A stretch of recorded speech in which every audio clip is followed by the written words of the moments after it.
Belém, 10 de outubro de 2012. Estamos na semana do Círio de Nossa Senhora de Nazaré. Segundo domingo do mês de outubro de cada ano. Acontece em Belém do Pará o Círio de Nossa Senhora de Belém de Nazaré. Estamos também aqui no Horto, no U do Horto, né, como é conhecido, para filmar pequeno vídeo.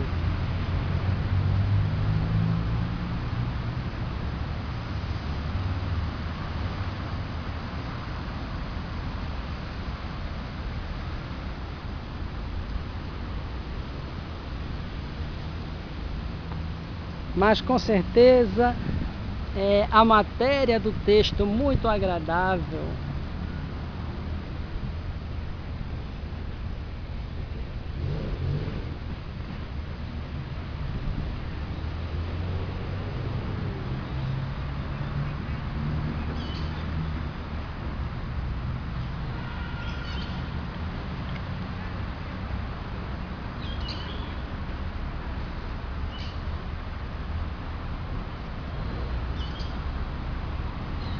Nos ajudará a fazer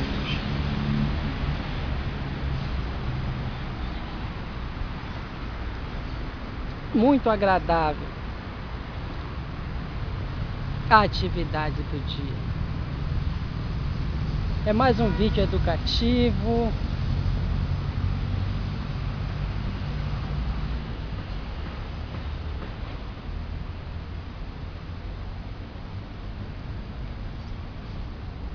Esta é a planta Spathiphyllus, só que é a variedade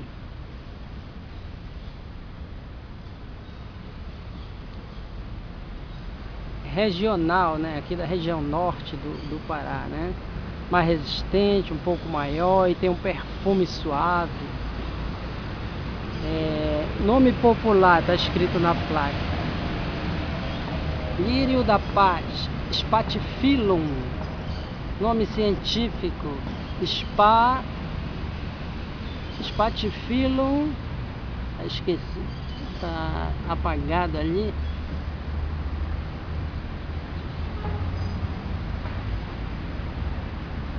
Canegelium Briand Scott. Família Arácea. É uma arácea, da família das aráceas. Spathiphyllum Canegelium. Bom, não dá para ler muito bem. É muito bonito. E nesta haste, justamente nesta haste, né, que fica um pólenzinho perfumado toda manhã, pela manhã cedo, é muito agradável. Uma árvore bonita.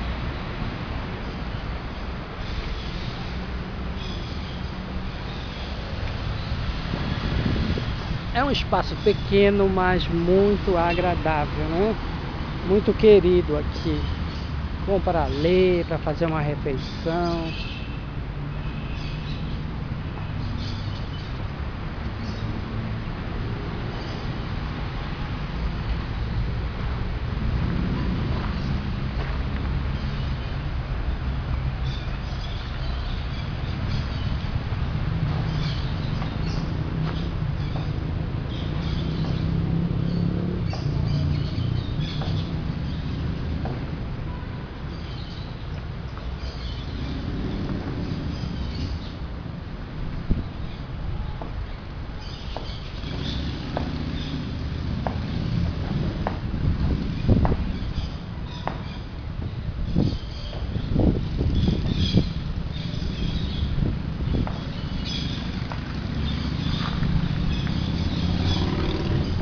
Vamos então proceder ao início do texto.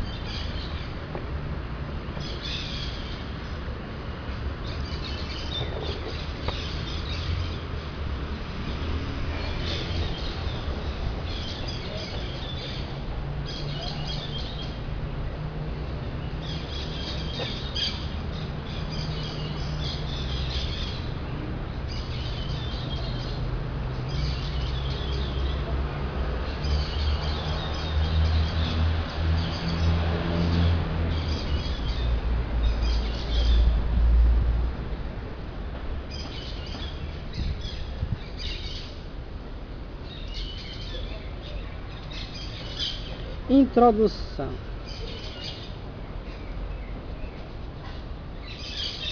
Vi deitadas em suas mortalhas de pedra ou de areia as cidades famosas da antiguidade, Cartago em brancos promontórios, as cidades gregas da Sicília, os arrabaldes de Roma, com os aquedutos partidos e os túmulos abertos, as necrópolis que dormem um sono de 20 séculos, debaixo das cinzas do Vesúvio. Vi os últimos vestígios das cidades longínquas, outrora formigueiros humanos, hoje ruínas desertas, que o sol do Oriente calcina com suas carícias ardentes. Evoquei as multidões que se agitaram e que viveram nesses lugares. Vi-as desfilar diante do meu pensamento, com as paixões que as consumiram, com seus ódios, seus amores e suas ambições desvanecidas, com seus triunfos e reveses. Fumaças dissipadas pelo sopro dos tempos. Vi os soberanos, chefes de impérios, tiranos ou heróis, cujos nomes foram celebrados pelos fastos da história, mas que o futuro esquecerá. Passaram como sombras efêmeras, como espectros truanescos, que a glória embriaga uma hora, e que o túmulo chama, recebe e devora.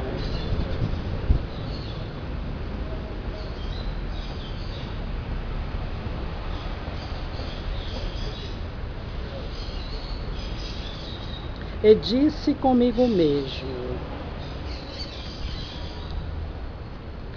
eis em que se transformam os grandes povos, as capitais gigantes, algumas pedras amontoadas, colinas silenciosas, sepulturas sombreadas por mirrados vegetais, em cujos ramos o vento da noite murmura suas queixas. A história registrou as vicissitudes de sua existência, suas grandezas passageiras, sua queda final. Porém, tudo a terra sepultou.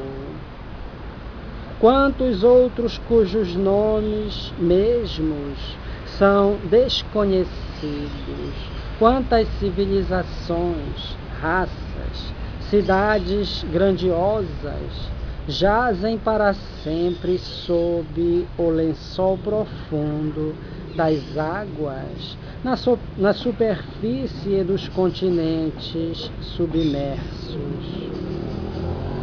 E perguntei a mim mesmo: por que essas gerações a se sucederem como camadas de areia que, acarretadas incessantemente pelas ondas, vão cobrir outras camadas que as precederam?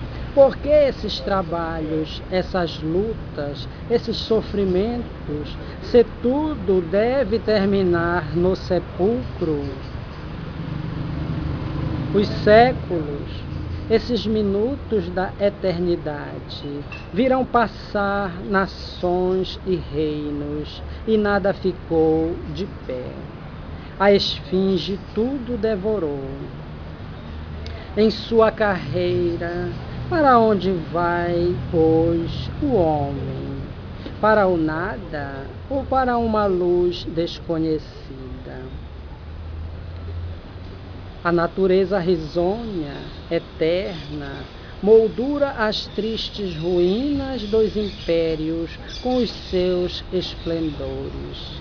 Nela nada morre, senão para renascer. Leis profundas, uma ordem imutável presidem as suas evoluções. Só o homem, com suas obras, terá por destino o nada, o ouvido, a impressão produzida pelo espetáculo das cidades mortas. Ainda a encontrei mais pungente diante dos frios despojos dos entes que me são caros, daqueles que partilharam a minha vida. Um desses a quem a mais vai morrer, inclinado para ele, com o coração opresso, vedes estender-se lentamente sobre suas feições a sombra da morte.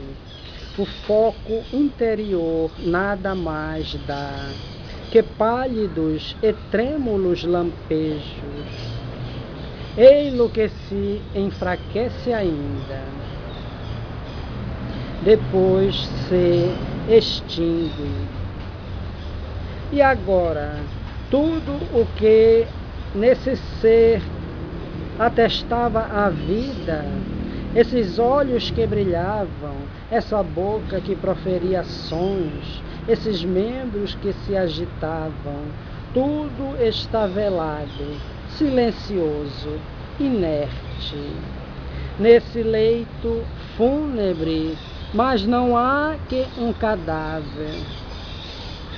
Qual homem que a si mesmo não pediu a explicação desse mistério?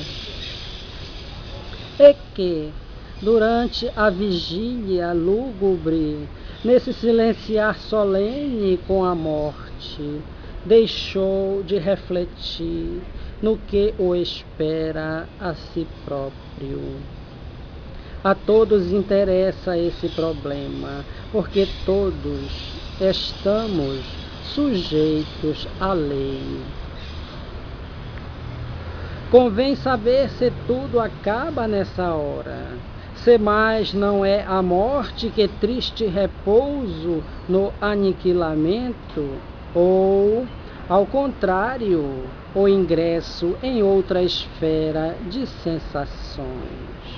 Mas de todos os lados levantam-se problemas, por toda parte, no vasto teatro do mundo, dizem certos pensadores, reina como soberano o sofrimento. Por toda parte, o aguilhão da necessidade e da dor estimula esse galope desenfreado, esse bailado terrível da vida e da morte.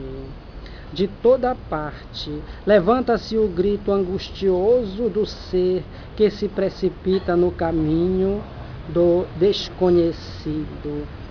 Para esse, a existência só parece um perpétuo combate.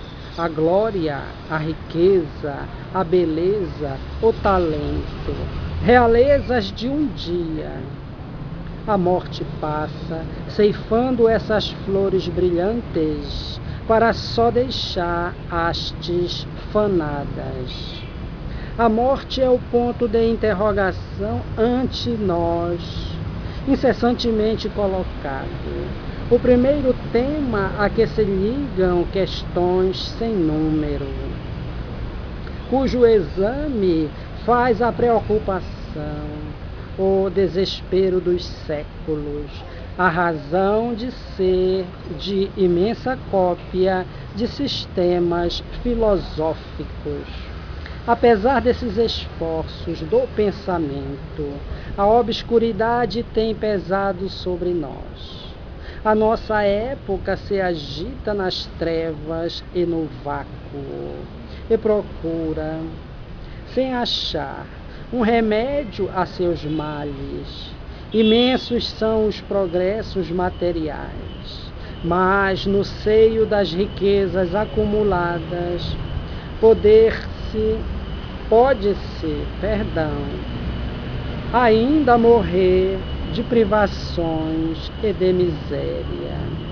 O homem não é mais feliz nem melhor. No meio dos seus rudes labores, nenhum ideal elevado, nenhuma ação clara do destino o sustém. Daí seus desfalecimentos morais, excessos de revoltas. Extinguiu-se a fé do passado, o cepticismo, o materialismo substituíram-na, e ao sopro destes o fogo das paixões, dos apetites, dos desejos, tem-se ateado, convulsões sociais ameaçam-nos. Às vezes, atormentado pelo espetáculo do mundo e pelas incertezas do futuro, o homem levanta os olhos para o céu e pergunta-lhe a verdade. Interroga silenciosamente a natureza e o seu próprio espírito. Pede à ciência os seus segredos, à religião os seus entusiasmos, mas a natureza parece-lhe muda, e as respostas dos sábios e dos sacerdotes não satisfazem a sua razão nem ao seu coração. Entretanto, existe uma solução para esses problemas, solução melhor, mais racional e mais consoladora que todas as oferecidas pelas doutrinas e filosofias do dia. Tal solução repousa sobre as bases mais sólidas que conceber se possa: o testemunho dos sentidos e a experiência da razão. No momento mesmo em que o materialismo atingia o seu apogeu e por toda parte espalhava a ideia do nada, surge uma crença nova, apoiada em fatos. Ela oferece ao pensamento um refúgio onde se encontra, afinal, o conhecimento das leis eternas de progresso e de justiça. Um florescimento de ideias que se acreditava mortas, mas que dormitavam apenas. Produz-se e anuncia uma renovação intelectual e moral. Doutrinas que foram a alma das civilizações passadas reaparecem sob mais desenvolvida forma, e numerosos fenômenos por muito tempo desdenhados, mas cuja importância, enfim, é pressentida por certos sábios, vem oferecer-lhe uma base de demonstração e de certeza. As práticas do magnetismo, do hipnotismo, da sugestão.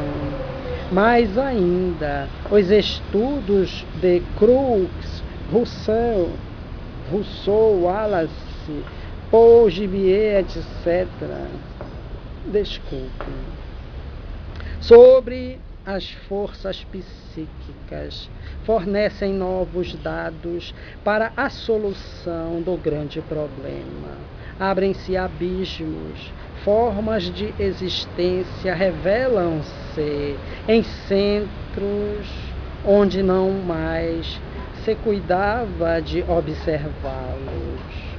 E dessas pesquisas, desses estudos, dessas descobertas, nascem uma concepção do mundo e da vida, um conhecimento de leis superiores, uma afirmação da ordem e da justiça universais. apropriados a despertar no coração do homem, com uma fé mais firme e mais esclarecida no futuro. Um sentimento profundo dos seus deveres, um afeto real por seus semelhantes, capazes de transformarem a face das sociedades. É essa doutrina que oferecemos aos pesquisadores de todas as ordens e todas as classes. Ela já tem sido divulgada em numerosos volumes. Acreditamos nosso dever resumi-la nestas páginas sob uma forma diferente, na intenção daqueles que estão cansados de viver como cegos, ignorando-se a si mesmos, daqueles que não se satisfazem mais com as obras de uma civilização material e inteiramente superficial, mas que aspiram a uma ordem de coisas mais elevada. É sobretudo para vós, filhos e filhas do povo, para quem a jornada é áspera, a existência difícil, para quem o céu é mais negro, mais frio, o vento da adversidade. É para vós que este livro foi escrito. Não vos trará ele toda a ciência, que o cérebro humano não poderia conter, porém será mais um degrau para a verdadeira luz, provando-vos que a vida não é uma ironia da sorte, nem o resultado de um acaso estúpido, mas a consequência de uma lei justa e equitativa, abrindo-vos as perspectivas radiosas do futuro. Ele fornecerá um alvo mais nobre às vossas ações, fará luzir um raio de esperança na noite de vossas incertezas, aliviará o fardo de vossas provações e ensinar-vos a não mais tremer diante da morte. Abri-o confiantemente, lede-o com atenção, porque emana de um homem que, acima de tudo, quer o vosso bem. Entre vós, muitos talvez rejeitem nossas conclusões. Um pequeno número somente as aceitará. Que importa? Não vamos em busca de êxitos. Um único modo inspira-nos: o respeito, o amor à verdade. Uma só ambição anima-nos. Quereríamos, quando nosso gasto invólucro voltasse à terra, que o espírito imortal pudesse dizer a si mesmo: minha passagem pelo mundo não terá sido estéril se contribuir para mitigar uma só dor, para esclarecer uma só inteligência em busca da verdade, para reconfortar uma só alma vacilante e contristada. Crenças e religiões. Primeira parte.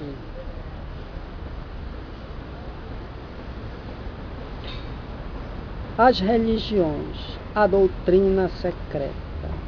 Quando se lança um golpe de vista sobre o passado, quando se evoca a recordação das religiões desaparecidas, das crenças extintas, apodera-se de nós uma espécie de vertigem ante o aspecto das sinuosidades percorridas pelo pensamento humano.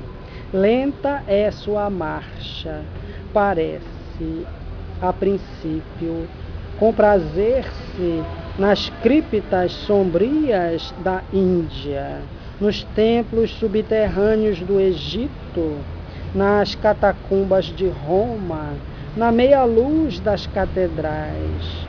Parece preferir os lugares escuros à atmosfera pesada das escolas, o silêncio dos claustros, as claridades do céu aos livres espaços, em uma palavra, ao estudo da natureza. O primeiro exame, uma comparação superficial das crenças e das superstições do passado, conduz inevitavelmente à dúvida.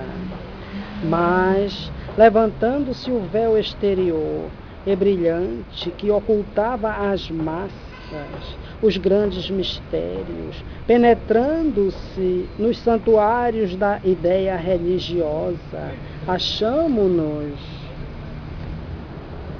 em presença de um fato de alcance considerável.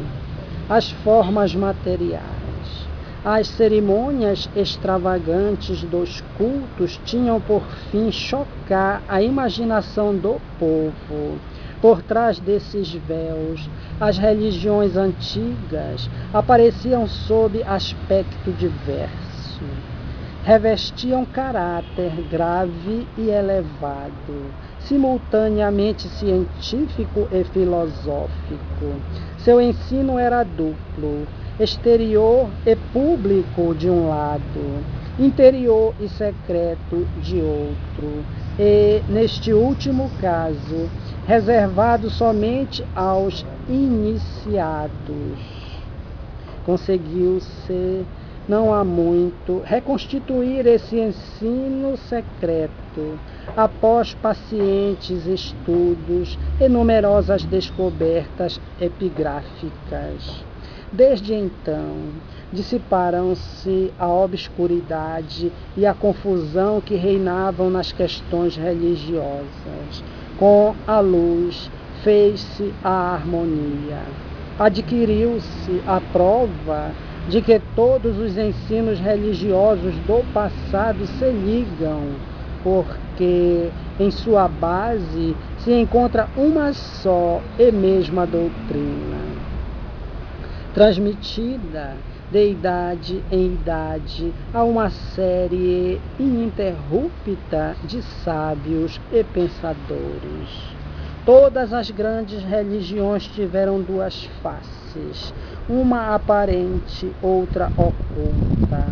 Está nesta o espírito, naquela a forma ou a letra. Debaixo do símbolo material dissimula-se o sentido profundo. O brahmanismo na Índia, o hermetismo no Egito, o politeísmo grego, o próprio cristianismo, em sua origem, apresentam esse duplo aspecto.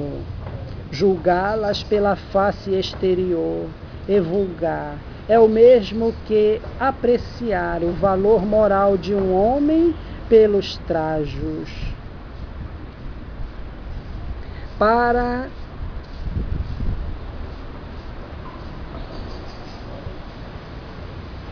conhecê-las, é preciso penetrar o pensamento íntimo que lhes inspira e motiva a existência. Cumpre desprender do seio dos mitos e dogmas o princípio gerador que lhes comunica a força e a vida.